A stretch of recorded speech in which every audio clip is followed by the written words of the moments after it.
የኢትዮጵያ መንግስት ከአሰብ ወደብ ጋር በተያያዘ ከመጨረሻው እርምጃ በፊት ያሉ እርምጃዎችን እየወሰደ ይመስላል። ከዚህ ቀደም የውጭ ጉዳይ ሚኒስትር ጌዲዮን ጢሞቴዎስ ለኤርትራው አቻቸው ኦስማን ሳላህ በጻፉት ደብዳቤ ኤርትራ የያዘችውን ሉዓላዊ ግዛቶቻችንን ትልቀቅ፣ የኢትዮጵያ መንግስትን ለመጣል ከሚንቀሳቀሱ ቡድኖች ጋር የምታደርገውን ወታደራዊ መሞዳሞድም ታቁም ካሉ በኋላ የኤርትራ መንግስት ይህን ካደረገ ስለ አሰብና በባህር በር ጉዳይ በቅን ልቦና ለመወያየት ዝግጁ ነን ብለው ነበር።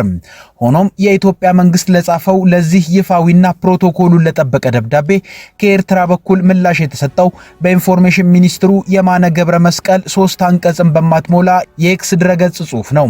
ምላሹም የኢትዮጵያን ጥያቄ የሚያጣጥልና በፍጹም ወደ ድርድር አንገባም የሚል ይዘትም ያለው ነበር።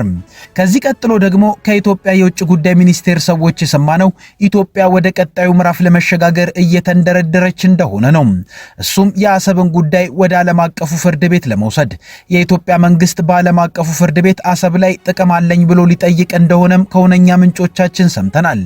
ለመሆኑ ኢትዮጵያ እዚህ ወደብ ላይ ጉዳይ አለኝ ብላ ወደ ዓለም አቀፉ ፍርድ ቤት ለመሄድ የተዘጋጀችው ለምንድን ነው? ለመሆኑ ኢትዮጵያ ጉዳዩን ወደ ዓለም አቀፉ ፍርድ ቤት የምትወስደው ከሻዕቢያ መንግስት ጸባይ አንጻር ሂደቱ ላይ ተገቢውን ክርክር አደርጋለሁ ብላ ነው ወይንስ ቀጣዩ እርምጃ ውስጥ ከመግባቴ በፊት ማድረግ ያሉብኝን ቅድመ ሁኔታዎችን አሟልቻለሁ ብላ ለዓለም ለማሳየት? ጤና ይስጥልን፣ ኢትዮ ፍሮንቶች ነን። አብራችሁን ስትቆዩ ይህን ጉዳይ በስፋትና በጥልቀት ትሰማላችሁ። እስከዛው ቻናላችንን ሰብስክራይብ፣ ላይክ እና ሼር እያደረጋችሁ አብራችሁን ቆዩ። ኢትዮ ፍሮንት ከሁነኛ ምንጮቿ እንደሰማችሁ ከሆነ ኢትዮጵያ በውጭ ጉዳይ ሚኒስቴሯ በኩል በአሰብ ወደብ ጉዳይ ወደ ዓለም አቀፉ ፍርድ ቤት ልትሄድ ያሰበችው ከንጉሥ አፄ ኃይለ ሥላሴ ጀምሮ የኢትዮጵያ ማዕከላዊ መንግስት ወደቡን በብዙ መልኩ አልምቷል፣ በርካታ ኢንቨስትመንትንም አፍስሶበታል። ነገር ግን ኤርትራ ተገንጥላ ሀገር ስትሆንና ከተገነጠለችም በኋላ የተደረገውን ጦርነት ተከትሎ ወደቡን ስትጠቀልለው ተገቢው የሀብት ክፍፍል ሳይደረግ ነው።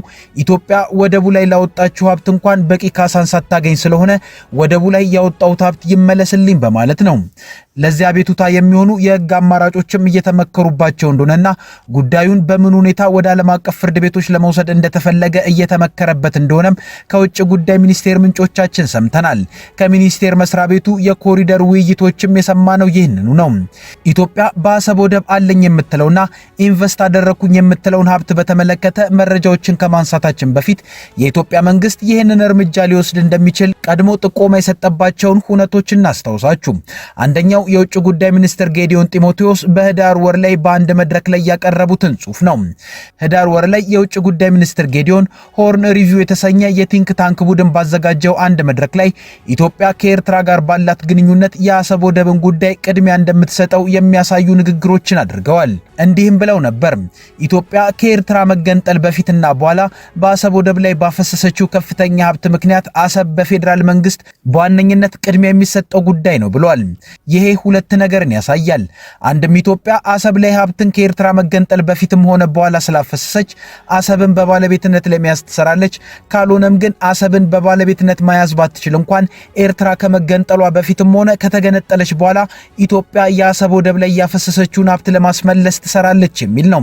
እዚህ ጋር ኢትዮጵያ የአሰብ ወደብ ላይ ሀብትን ያፈሰሰችው ኤርትራ ተገንጥላ ሀገር ከመሆኗ በፊትም ተገንጥላ ሀገር ከሆነች በኋላ መሆኑን ይዘን ኢትዮጵያ የአሰብ ወደብን ጉዳይ ወደ ዓለም አቀፍ ፍርድ ቤቶች ልትወስድ እንደምትችል የተጠቆመበትን ሁለተኛውን የመንግስትን ፍንጭ እንመልከት። ሁለተኛው ፍንጭን የሰጡት ጠቅላይ ሚኒስትር አብይ አህመድ ናቸው።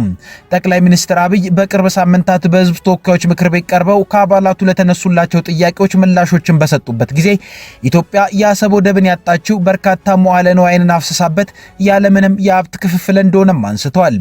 ኢትዮጵያ ወደቡ ላይ አፍስሳ ስለነበረው ሀብት ሲያወሩም ወደቡን ማልማቷ ወደቡ አካባቢ የነዳጅ ማጣሪያ ሪፋይነሪም ሰርታ እንደነበርም አንስተዋል። ኢትዮጵያ ወደቡን ያጣችው ይህንን ሁሉ ሀብት አፍስሳ መሆኑንም በመጥቀስ እነዚህ የውጭ ጉዳይ ሚኒስትሩ ጌዲዮን ጢሞቴዎስም ሆነ የጠቅላይ ሚኒስትር አብይ አህመድ ንግግሮች የኢትዮጵያ መንግስት ስለ አሰብ ወደብ ሲያወራ ሀገሪቱ ቀድሞ ወደቡ ላይ ያፈሰሰችው ሀብት ላይም ትኩረት እንዳደረገና እሱንም ለማስመለስ እንደሚሰራ ነው። ያሰባሰብናቸው መረጃዎች እንደሚያሳዩትም ኢህአዲግ ኢትዮጵያን በመራባቸው ዓመታት ኤርትራ ተገንጥላ ሀገር ሆና የ1990 ዓመተ ምህረቱ ጦርነት እስኪነሳም ድረስ የኢትዮጵያ መንግስት በአሰብ ወደብ ላይ በርካታ ወጪዎችን አውጥቷል። ይህም ወደቡን ከማልማት አንስቶ ለወደቡ መጠቀሚያነት የሚያገለግሉ ግዙፍ ግብዓቶችን ገዝቶ ቦታው ላይ ማኖርን ይመለከታል። ከነዚህ ውስጥ ግዙፍ ዕቃ ማዟዟሪያ ክሬኖችን ጨምሮ ሌሎች ግብዓቶችም ይገኙበታል። ይህ እንግዲህ በቀደሙ ስርዓቶች ወደቡ ጋር ከተሰራው ነዳጅ ማጣሪያ ሪፋይነሪም በተጨማሪ ነው። ታዲያ በኢትዮ ኤርትራ ጦርነት ወቅትና ከዚያም በኋላ የኢትዮጵያ መንግስት እንደ ክሬን ያሉ ሊንቀሳቀሱ የሚችሉ የወደብ መጠቀሚያዎችን በተወሰነ መልኩም ቢሆን ወደ ጅቡቲ ወደብ ለማዘዋወር ሞክሯል። በብዛት ግን ኢትዮጵያ በዚህ አሰብ ወደብ ላይ ያፈሰሰችው ሀብት ቀልጧል፣ ወደ ኤርትራም ሄዷል። ኤርትራ ከመገንጠሏ በፊትም ያለውን የኢትዮጵያን የአሰብ ወደብ ኢንቨስትመንትም ስትገነጠል ሀብት አላካፈለችም። ከተገነጠለች በኋላም በኢትዮጵያ ወደብ ላይ የፈሰሰውን ሀብት አልመለሰችም። እርግጥ የዛኔው የኢህአዴግ መንግስትም ይህን አልጠየቀም። አሁን ላይ የጠቅላይ ሚኒስትር አብይ አህመድ መንግስት ይህን የኢትዮጵያን የወደቡን ወጪ ለመጠየቅ ነው የህግ አማራጮችን በማየት ነገሩን ወደ ዓለም አቀፍ ፍርድ ቤት ለመውሰድ ያሰበው። ነገሩ ሊያስኬድ እንደሚችልም መንግስት አምኖበታል ነው የተባለው። ሆኖም ጉዳዩን የትኛው ፍርድ ቤት ሊወስደው እንዳሰበ ለጊዜው የሰማነው ነገር የለም። ነገር ግን ከዚህ የኢትዮጵያ መንግስት የአሰብን ጉዳይ ወደ ዓለም አቀፍ ፍርድ ቤት ለመውሰድ ከማሰቡ ጋር በተያያዘ ትክክለኛ የአብይ አህመድ መንግስት ፍላጎት እውነት በወደቡ ጉዳይ ዓለም አቀፍ ዳኝነትን ለማግኘት ነው ወይንስ ሌላ ፍላጎት አለው ወይ የሚሉት ጉዳዮች ጥያቄን የሚያስነሱ ናቸው። ከዚህ ውስጥ ለምሳሌ የኢትዮጵያ መንግስት የአሰብ ወደብ ላይ ያልተካፈልኩት ሀብት አለ ብሎ አቤቱታ ቢያቀርብ ጉዳዩ ንግድ ነክ በመሆኑ የኤርትራ መንግስትም የኢትዮጵያ መንግስት በመረጠው ፍርድ ቤት ለመዳኘት ፈቃደኛ መሆን አለበት። የአስመራው መንግስት ዳኝነቱን አልፈልግም ካለ የኢትዮጵያ መንግስት ጥረት ዋጋ አይኖረውም። እስከዛሬ ከሚታየው የኢሳያስ አፈወርቂ የሻዕቢያ መንግስት ባህሪ አንጻርም ቢሆን ከኢትዮጵያ ጋር በአሰብ ወደብ ላይ የተደረጉ ኢንቨስትመንቶችን በፍርድ ቤት ለመካፈል ፈቃደኛ ይሆናል ብሎ ማሰብ በፍጹም ይከብዳል። የኢሳያስ አፈወርቂ የሻዕቢያ መንግስት ከኢትዮጵያ መንግስት ጋር ሀብትን ለመካፈል አይደለም በፍርድ ቤት በገዛ ፈቃዱ ሊዳኝ ቀርቶ በጠረጴዛ ዙሪያም ለማውራት ፈቃደኛ አልነበረም። እንደተሰማው ከሆነ ጠቅላይ ሚኒስትር አብይ አህመድ ወደ ስልጣን መጥተው ከኤርትራ ጋር ሰላም የተፈጠረ ሰሞን የኢትዮጵያ መንግስት የአስመራው መንግስት በወደብ ልማት ዙሪያ እንነጋገር ብሎ ሰነዶችን አዘጋጅቶም ልኮለት ነበር።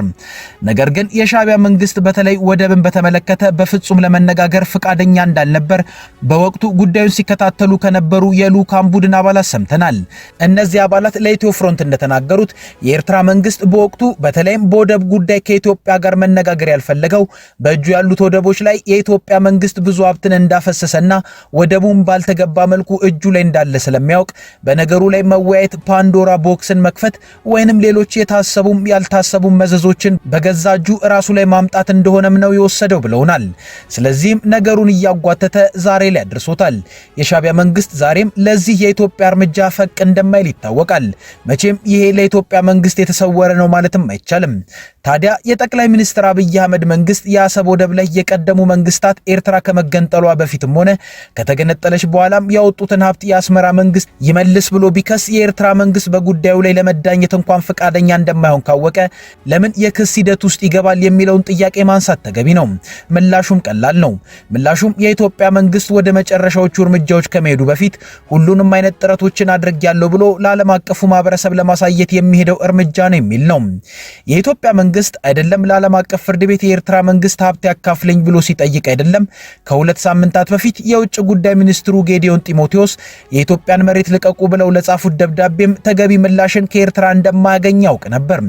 ነገር ግን እነዚህ እርምጃዎች በኢትዮጵያ መንግስት በኩል የተካሄዱ የትዕግስት እርምጃዎችን ለዓለም ያሳያሉ ተብሎ ታምኖባቸው ነው። ምናልባትም ግን የኤርትራ መንግስት ዓለም አቀፍ ዳኝነቱን ተቀብሎ ለኢትዮጵያ ካሳ ክፈል ቢባል ራሱን ወደቡን የኢትዮጵያ መንግስት ለመያዝ ይችላል። የኤርትራ መንግስት ለዚህን ያክል ዓመት የተከማቸው ሀብትን እስከወለዱ በውጭ ምንዛሬም ጭምር የሚከፍል ስላልሆነ፣ ነገር ግን ይህ እጅግ ጠባብ ዕድል ነው። ሆኖም የኢትዮጵያ መንግስት በአሰብ ላይ ቀድሞ የነበሩ መንግስታት ያፈሰሱትን ሀብቴን የአስመራ መንግስት ይመልስ ሲል ምናልባትም የኤርትራ መንግስት ምላሹን እስኪሰጥ የሚታዩ የድንበር አካባቢ ወታደራዊ እንቅስቃሴዎችም እንደተጧጧፉ ነው ሊሆን የሚችለው። ይህ በእንዲህ እንዳለም ኢትዮጵያና ኤርትራ በሰሜን ትግራይ ክልል አቅራቢያ ወታደሮችንና ወታደራዊ ቁሳቁሶችን እያሰማሩ መሆናቸውንና ይህም በአፍሪካ ቀንድ ዳግም ግጭት የመቀስቀስ እድልን ከፍ ማድረጉን የቀጠናውን ዲፕሎማቶችን ዋቢ በማድረግ ብሉምበርግ ዘግቧል። እንደ ዘገባው ከሆነ ይህ ወታደራዊ ዝግጅት የመጣው የፕሪቶሪያው የሰላም ስምምነት ከተፈረመ ከ3 ዓመታት በኋላ በፌዴራል መንግስትና በትግራይ ባለስልጣናት መካከል ባሉ ያልተፈቱ አለመግባባቶች እንዲሁም በሱዳን እየተካሄደ ያለው ግጭት ባሳደረው በፈጠረው ተጽዕኖ ሳቢያ ለሳምንታት የዘለቀው ውጥረት በተባባሰበት ወቅት ነው። ለጉዳዩ ቅርበት ያላቸው ምንጮች ለብሉምበርግ እንደገለጹት የኢትዮጵያ ወታደሮችና ትጥቆች በባህር ዳር በኩል ወደ ሰሜን አቅጣጫ እየተጓዙ ሲሆን የኤርትራ ኃይሎችም በትግራይ ክልል ውስጥ ወደሚገኙ አካባቢዎች ሰፍረዋል።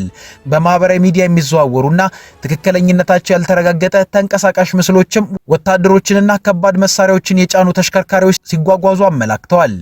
ጠቅላይ ሚኒስትር አብይ አህመድ በዚህ ሳምንት ኢትዮጵያ በቀይ ባህር መዳረሻ የማግኘት የቆየ ፍላጎቷን በድጋሚ ያነሱ ሲሆን የባህር በር ማግኘት ለኢኮኖሚ እድገት እንቅፋት የሆኑ የሎጂስቲክ ችግሮችን ለመፍታት ቁልፍ መሆኑንም ገልጸዋል። ጠቅላይ ሚኒስትሩ ከቱርክ ፕሬዝዳንት ሬሲፕ ጣይብ ኤርዶጋን ጋር በአዲስ አበባ በሰጡት ጋዜጣዊ መግለጫ ኢትዮጵያ የጂኦግራፊ እስረኛ ሆኗ መቆየቷ ፍትሃዊ ያለመሆኑን፣ የባህር በር ማግኘት ለሀገሪቱ ልማት ወሳኝ መሆኑንም አጽንኦት ሰጥተዋል። ኤርትራ በበኩሏ የጦርነት ዛቻ ነው ስትልም መግለጫውን ውድቅ አድርጋለች። የኤርትራ የማስታወቂያ ሚኒስትር የማነ ገብረ መስቀል ሉዓላዊ የባህር በር ለማግኘት ግጭትን እንደ መከራከሪያዎች ማቅረብ ዓለም አቀፍ ድጋፍ የላቸውም ሲሉ ለብሉምበርግ ተናግረዋል። በዘገባው ላይ አስተያየታቸውን የሰጡ ተንታኞች ጉዳዩ ሊባባስ እንደሚችል አስጠንቅቀዋል።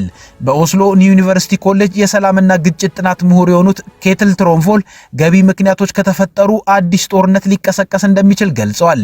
የኢንተርናሽናል ክራይሲስ ግሩፕ ባልደረባ የሆኑት ማግነር ታይነር በበኩላቸው ሁኔታው በኢትዮጵያ መንግስትና በኤርትራ እንዲሁም በተወሰኑ የህወሓት አመራሮች መካከል ውጥረት እየተባባሰ መምጣቱን የሚያንጸባርቅ መሆኑን ጠቁሟል። ብሉምበርግ አክሎ እንደገለጸው የ2022 የሰላም ስምምነት አተገባበርን በተመለከተ በተለይም የተፈናቃዮች መመለስ፣ በምዕራብ ትግራይ አከራካሪ ይዞታዎች ላይ ያለው ቁጥጥርና የፌዴራል መንግስት የህወሓት ኃይሎች ሙሉ በሙሉ ትጥቅ እንዲፈቱ የሚያቀርበው ጥያቄ አሁንም መፍትሄ ያላገኙ ነጥቦች ናቸው። በተጨማሪም በድሮን የሚታገዙ ጥቃቶች መፈጸማቸውን፣ የኢትዮጵያ አየር መንገድ ወደ መቀሌ የሚያደርገው በረራ ለጊዜው ማቋረጡንና ወደ ክልል የሚገባው የነዳጅ አቅርቦት መስተጓጎሉን በቅርብ ጊዜ የተከሰቱ ውጥረቶች መሆናቸውንም አመልክቷል። ኢንተርናሽናል ክራይሲስ ግሩፕ በቅርቡ ባወጣው ሪፖርት ውጥረቱን ለማርገብ የተቀናጀ ቀጠናዊና ዓለም አቀፋዊ ጥረት ካልተደረገ ኢትዮጵያ ኤርትራና ትግራይን ለመቆጣጠር አስቸጋሪ ወደሆነ ሰፊ ቀጠናዊ ግጭት ሊያመሩ እንደሚችሉ አስጠንቅቋል። ከኢትዮ ፍሮንት ለዛሬ ያዝናቸው ጉዳዮች እነዚህ ነበሩ። አብራችሁን ስለቆያችሁ እናመሰግናለን። ቻናላችንን ሰብስክራይብ አድርጉልን። መልካም ጊዜ